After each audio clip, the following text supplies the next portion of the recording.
Delhi CM Kejriwal కు ఊరట లభించింది. కేజ్రీవాల్ కు మధ్యంతర బెయిల్ మంజూరైంది. జూన్ 1 వరకు మధ్యంతర బెయిల్ మంజూరు చేసింది సుప్రీంకోర్టు.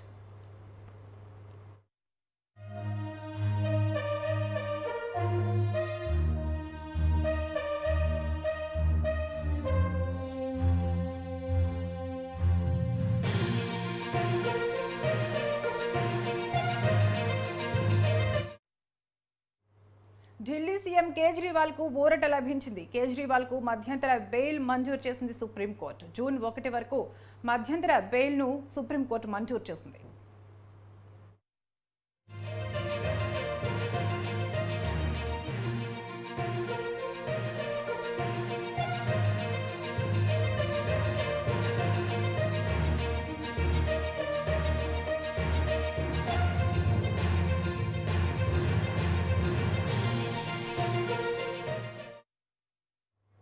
ఢిల్లీ సీఎం కేజ్రీవాల్ కు ఊరట లభించింది. కేజ్రీవాల్ కు సుప్రీంకోర్టు మధ్యంతర బెయిల్ మంజూరు చేసింది. జూన్ 1 వరకు మధ్యంతర బెయిల్ మంజూరు చేసింది సుప్రీంకోర్టు.